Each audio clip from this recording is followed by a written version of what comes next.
ಓಂ ಶ್ರೀ ಗುರು ರಾಘವೇಂದ್ರಾಯ ನಮಃ. ಎಲ್ಲರಿಗೂ ರಾಯರ ಆರಾಧನೆ ಅಂದರೆ ಏನು? ಆರಾಧನೆಯ 3 ದಿನಗಳು ಯಾವುವು? ಮನೆಯಲ್ಲಿ ರಾಯರ ಆರಾಧನೆಯನ್ನು ಯಾವ ರೀತಿ ಸರಳವಾಗಿ ಮಾಡಬಹುದು ಮತ್ತು ಮಂತ್ರಾಲಯದಲ್ಲಿ ಆರಾಧನೆಯ ಸಮಯದಲ್ಲಿ ಯಾವ ರೀತಿಯ ವಿಶೇಷ ಕಾರ್ಯಕ್ರಮಗಳು ನಡೆಯುತ್ತವೆ?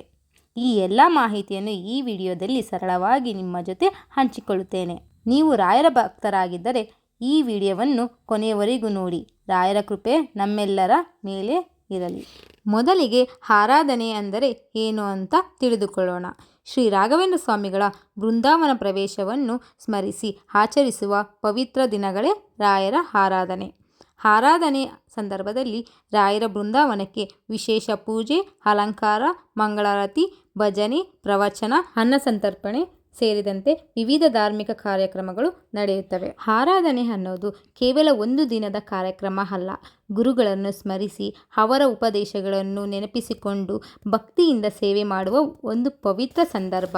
ರಾಯರ ಆರಾಧನೆಯಲ್ಲಿ 3 ಪ್ರಮುಖ ದಿನಗಳಿವೆ.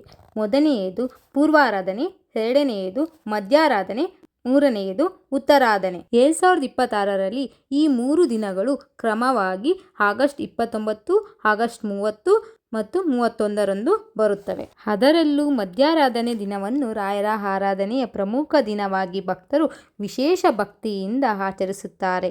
ಪ್ರತಿಯೊಬ್ಬರು ಆರಾಧನೆಯ ಮೊದಲನೇ ದಿನದಂದು ವಿಶೇಷವಾಗಿ ಆಚರಿಸುತ್ತಾರೆ. ಈ ದಿನಗಳಲ್ಲಿ ಮಠಗಳಲ್ಲಿ ವಿಶೇಷ ಪೂಜೆಗಳು, ಅಲಂಕಾರ, ಭಕ್ತಿಗೀತೆಗಳು, ಪ್ರವಚನ, ಅನ್ನಸಂತರ್ಪಣೆ ಮತ್ತು ಇತರ ಸೇವಾ ಕಾರ್ಯಕ್ರಮಗಳು ನಡೆಯುತ್ತವೆ.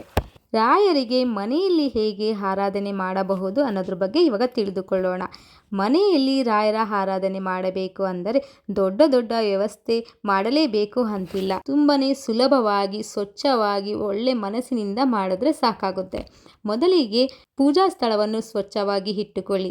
ರಾಯರ ಫೋಟೋ ಅಥವಾ ನಿಮಗೆ ಇರುವ ರಾಯರ ವಿಗ್ರಹವನ್ನು ಸ್ವಚ್ಛವಾದ ಸ್ಥಳದಲ್ಲಿ ಇಟ್ಟು ದೀಪ ಹಚ್ಚಿ ರಾಯರಿಗೆ ವಿಗ್ರಹಕ್ಕೆ ಅಭಿಷೇಕ ಎಲ್ಲವನ್ನು ಮಾಡಬಹುದು. ರಾಯರಿಗೆ ಹೂವು, ಗಂಧ, ಅಕ್ಷತೆ ಕಾಳು, ತುಳಸಿ ದಳಗಳನ್ನು ಇಟ್ಟು ತುಂಬ ದೊಡ್ಡ ಹೂ ಎಲ್ಲ ಇಟ್ಟು ಪೂಜೆ ಮಾಡಬೇಕು ಅಂತ ಏನಿಲ್ಲ. ನಿಮ್ಮ ಶಕ್ತಿಯ ಅನುಸಾರವಾಗಿ ಒಂದು ತುಳಸಿ ದಳ ಇಟ್ಟರೂ ಕೂಡ ರಾಯರಿಗೆ ಸಲ್ಲುತ್ತದೆ. ನಿಮ್ಮ ಪೂಜೆಯನ್ನು ಭಕ್ತಿಯಿಂದ ತುಪ್ಪದ ಆರತಿಯನ್ನು ಸಲ್ಲಿಸಿ ರಾಯರಿಗೆ ಪೂಜೆಯನ್ನು ಸಲ್ಲಿಸಿ. ರಾಯರಿಗೆ ನೈವೇದ್ಯವಾಗಿ ಆಯಗ್ರಹ ಪ್ರಸಾದವನ್ನು ಸಲ್ಲಿಸಿ ಭಕ್ತಿಯಿಂದ ನಿಮ್ಮ ಸಂಕಲ್ಪ ಏನಿದೆ ಅದನ್ನು ಕೇಳಿಕೊಂಡು ರಾಯರ ಹತ್ರ ನಿಮ್ಮ ಕಷ್ಟ ಏನಿದೆ ಅದನ್ನೆಲ್ಲ ಕೇಳಿಕೊಂಡು ಪೂಜೆಯನ್ನು ಸಲ್ಲಿಸಿ. ರಾಯರು ಖಂಡಿತವಾಗಿಯೂ ನಿಮಗೆ ಒಲಿತಾರೆ. ನಿಮ್ಮ ಮನೆಯಲ್ಲಿ ಸದಾಕಾಲ ನೆಲೆಸಿರ್ತಾರೆ ಅಂತಲೇ ಹೇಳ್ಬೋದು. ರಾಯರು ಭಕ್ತಿಯಿಂದ ಪೂಜೆ ಮಾಡಿದ್ರೆ ಸಾಕು. ರಾಯರಿಗೆ ಹೀಗೆ ಮಾಡಬೇಕು ಹಾಗೆ ಮಾಡಬೇಕು ಅಂತ ಏನಿಲ್ಲ. ನಿಮ್ಮ ಶಕ್ತಿಯ ಅನುಸಾರವಾಗಿ ಪೂಜೆಯನ್ನು ಸಲ್ಲಿಸಿ. ನಿಮಗೆ ಗೊತ್ತಿರುವ ರಾಯರ ಸ್ತೋತ್ರ, ಅಷ್ಟೋತ್ತರ ಅಥವಾ ಗುರುನಾಮಸ್ಮರಣೆಯನ್ನು ಭಕ್ತಿಯಿಂದ ಮಾಡಬಹುದು. ರಾಯರ ಆರಾಧನೆ ದಿವಸ ರಾಯರಿಗೆ ನೈವೇದ್ಯ ಮಾಡಿ ಆರತಿ ಮಾಡಿ ನಮಸ್ಕಾರ ಮಾಡಬಹುದು. ಮುಖ್ಯವಾಗಿ ಪೂಜೆಯಲ್ಲಿ ವಸ್ತುಗಳಿಗಿಂತ ಭಕ್ತಿ ಮತ್ತು ಶ್ರದ್ಧೆಗೆ ಮಹತ್ವ ಕೊಡುವುದು ಉತ್ತಮ. ರಾಯರ ಭಕ್ತರಲ್ಲಿ ರಾಯರ ಅನುಗ್ರಹದಿಂದ ತಮ್ಮ ಜೀವನದಲ್ಲಿ ನಡೆದ ಅದ್ಭುತ ಅನುಭವಗಳನ್ನು ಹಂಚಿಕೊಳ್ಳುವವರು ಅನೇಕರು ಇದ್ದಾರೆ. ಪ್ರತಿಯೊಬ್ಬ ಭಕ್ತರು ಅನುಭವವು ಅವರ ವೈಯಕ್ತಿಕ ಭಕ್ತಿಗೆ, ನಂಬಿಕೆ ಮತ್ತು ಭಕ್ತಿಗೆ ಸಂಬಂಧಪಟ್ಟದ್ದು. ನಾವು ರಾಯರನ್ನು ಗುರುಗಳಾಗಿ ಸ್ಮರಿಸಿ ಭಕ್ತಿಯಿಂದ ಪ್ರಾರ್ಥಿಸಿ ಒಳ್ಳೆಯ ದಾರಿಯಲ್ಲಿ ನಡೆಯುವುದು ಮುಖ್ಯ. ಭಕ್ತಿಯಿಂದ ಮಂತ್ರಾಲಯದಲ್ಲಿ ರಾಯರ ಆರಾಧನೆ ಮಹೋತ್ಸವ ಬಹಳ ವಿಶೇಷವಾಗಿ ನಡೆಯುತ್ತದೆ. ಆರಾಧನೆಯ ಸಂದರ್ಭದಲ್ಲಿ ವಿವಿಧ ವಿಶೇಷ ಸೇವೆಗಳು, ಪೂಜೆಗಳು, ಅಲಂಕಾರಗಳು, ಭಜನೆ, ಪ್ರವಚನ, ಅನ್ನಸಂತರ್ಪಣೆ ಮತ್ತು ರಥೋತ್ಸವದಂತಹ ಕಾರ್ಯಕ್ರಮಗಳು ನಡೆಯುತ್ತವೆ. ಶ್ರೀ ರಾಘವೇಂದ್ರ ಸ್ವಾಮಿಗಳ ದ್ವೈತ ವೇದಾಂತ ಪರಂಪರೆಯ ಮಹಾನ್ ಗುರುಗಳು ಮಂತ್ರಾಲಯದಲ್ಲಿರುವ ಅವರ ಬೃಂದಾವನವು ಇಂದು ಕೂಡ ಕೋಟ್ಯಾಂತರ ಭಕ್ತರಿಗೆ ಪ್ರಮುಖವಾದ ಭಕ್ತಿ ಕ್ಷೇತ್ರವಾಗಿದೆ. ರಾಯರು ತಮ್ಮ ಜೀವನದ ಕೊನೆಯ ದಿನದಲ್ಲಿಯೂ ತಮ್ಮ ಶಿಷ್ಯರಿಗೆ ಶ್ರೀಮದಾಚಾರ್ಯರ ಗ್ರಂಥಗಳ ಬಗ್ಗೆ ಉಪದೇಶ ನೀಡಿದರು ಎಂದು ಮಂತ್ರಾಲಯದ ಅಧಿಕೃತ ಮಾಹಿತಿಯ ವಿವರಿಸಲಾಗಿದೆ. ಮಂತ್ರಾಲಯದಲ್ಲಿ ಬೃಂದಾವನ ಪ್ರವೇಶ ಮಾಡಿದರು. ಆ ಘಟನೆಯನ್ನು ಸ್ಮರಿಸಿಕೊಂಡು ಪ್ರತಿ ವರ್ಷ ಆರಾಧನೆಯನ್ನು ಭಕ್ತಿಯಿಂದ ಆಚರಿಸಲಾಗಿದೆ. ಆರಾಧನೆಯ ಸಮಯದಲ್ಲಿ ನಾವು ರಾಯರನ್ನು ಕೇವಲ ಬೇಡಿಕೆಗಳನ್ನು ಈಡೇರಿಸುವ ಗುರು ಎಂದು ಮಾತ್ರ ನೋಡದೆ ಒಬ್ಬ ಮಹಾನ್ ಗುರುವಾಗಿ ಸ್ಮರಿಸಬೇಕು.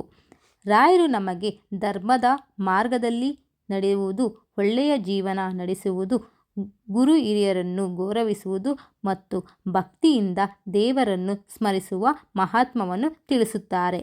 ಗುರುವಿನ ಉಪದೇಶವನ್ನು ನೆನಪಿಸಿಕೊಳ್ಳುವುದು, ಒಳ್ಳೆಯ ವಿಚಾರಗಳನ್ನು ಜೀವನದಲ್ಲಿ ಅಳವಡಿಸಿಕೊಳ್ಳುವುದು, ಸಾಧ್ಯವಾದಷ್ಟು ಸೇವೆ ಮಾಡುವುದು ಮತ್ತು ಭಕ್ತಿಯಿಂದ ಜೀವನ ನಡೆಸುವುದು ಆರಾಧನೆಯ ಒಂದು ಭಾಗ. ಮಂತ್ರಾಲಯದ ಅಧಿಕೃತ ಮಾಹಿತಿಯಲ್ಲಿಯೂ ರಾಯರ ದರ್ಶನದ ನಂತರ ಅಲ್ಲಿ ಕಲಿತ ಒಳ್ಳೆಯ ವಿಚಾರಗಳು ಮತ್ತು ಅಭ್ಯಾಸಗಳನ್ನು ಜೀವನದಲ್ಲಿ ಅಳವಡಿಸಿಕೊಳ್ಳುವುದು ಭಕ್ತರಿಗೆ ಸೂಚಿಸಲಾಗಿದೆ. ಹಾಗಾಗಿ ಈ ಆರಾಧನೆಯ ಸಂದರ್ಭದಲ್ಲಿ ನಾವು ಎಲ್ಲರೂ ರಾಯರಲ್ಲಿ ಒಂದೇ ಪ್ರಾರ್ಥನೆ ಮಾಡೋಣ. ರಾಯರೇ, ನಮ್ಮ ಕುಟುಂಬದ ಮೇಲೆ ನಿಮ್ಮ ಅನುಗ್ರಹ ಇರಲಿ. ಎಲ್ಲರಿಗೂ ಆರೋಗ್ಯ, ಆಯುಷು, ನೆಮ್ಮದಿ, ಶಾಂತಿ, ಒಳ್ಳೆಯ ಬುದ್ಧಿಯನ್ನು ಕೊಡಿ. ಕಷ್ಟಗಳನ್ನು ಎದುರಿಸುವ ಶಕ್ತಿ ಕೊಡಿ. ಸದಾಕಾಲ ಧರ್ಮದ ದಾರಿಯಲ್ಲಿ ನಡೆಯುವಂತೆ ನಮ್ಮನ್ನು ನಡೆಸಿ ಎಂದು ಕೇಳಿಕೊಂಡು, ಹೀಗೆ ರಾಯರ ಆರಾಧನೆಯ ಬಗ್ಗೆ ನನಗೆ ತಿಳಿದುಕೊಂಡಿರುವ ವಿಷಯಗಳನ್ನು ನಿಮ್ಮ ಜೊತೆ ಹಂಚಿಕೊಂಡಿದ್ದೇನೆ. ಈ ಆರಾಧನೆಯ ಪವಿತ್ರ ಸಂದರ್ಭದಲ್ಲಿ ರಾಯರ ನಾಮಸ್ಮರಣೆ ಮಾಡೋಣ, ಸಾಧ್ಯವಾದಷ್ಟು ಸೇವೆ ಮಾಡೋಣ ಮತ್ತು ಒಳ್ಳೆಯ ರೀತಿಯಲ್ಲಿ ಜೀವನ ನಡೆಸೋಣ. ರಾಯರ ಕೃಪೆ ನಮ್ಮೆಲ್ಲರ ಮೇಲೆ ಇರಲಿ. ವಿಡಿಯೋ ನಿಮಗೆ ಇಷ್ಟವಾದರೆ ಲೈಕ್ ಮಾಡಿ, ನಿಮ್ಮ ಅಭಿಪ್ರಾಯವನ್ನು ಕಮೆಂಟ್ ಮಾಡಿ. ಮರಿದೆ ಕಮೆಂಟಲ್ಲಿ ಎಲ್ಲರೂ ಓಂ ಶ್ರೀ ಗುರು ರಾಘವೇಂದ್ರಾಯ ನಮಃ ಅಂತ ಕಮೆಂಟ್ ಮಾಡಿ.